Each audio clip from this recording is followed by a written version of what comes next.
Hey, come have a look at these vegetables that grow in Sri Lanka. First up, long beans. They are much longer than the usual green beans, and we usually make a stir fry out of it in Sri Lanka as a side dish. Then we have okra. We see this vegetable also in Asian supermarkets in the Western world. The okra shouldn't be too matured, otherwise the texture changes. So how to test it is by pushing the end tiny bit to see if it snaps. If it doesn't snap like this one, then it's mature. The beauty of this vegetable is that it produces a nice star shape when you cut it, which we as kids used to use as a stamp by dipping it in color. Next up is rich gourd. It has a very sturdy peel, but we make a nice curry out of the peel as well as a soft spongy inside. Talking about sponges, this is also used for making plant-based loofahs for the shower to get a good scrub on. Our next contender is a type of capsicum or paprika. We usually use them for stir fries.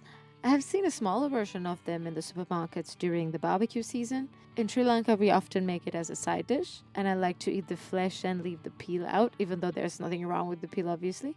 Then we have the very nutritious Murunga. This is the fruit of the Murunga tree, also called drumsticks, and is well known as a superfood nowadays. We only eat the flesh and leave the sturdy peel out.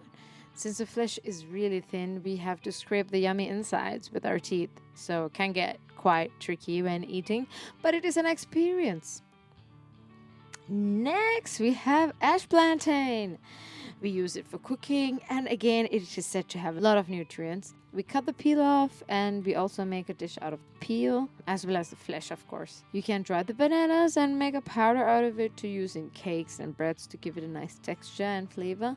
And it's also edible when it's ripe, so. Last but not least, bitter gourd. The name says it all. It is bitter even after cooking.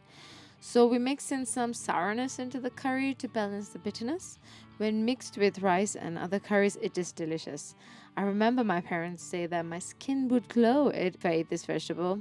And I wonder now if it is yet another trick of theirs to get me to eat healthy food. Well, I don't blame them. But I think there is some truth to those good old fables. And that's the end of the show for now, so stay tuned for more food adventures in Sri Lanka. Bye!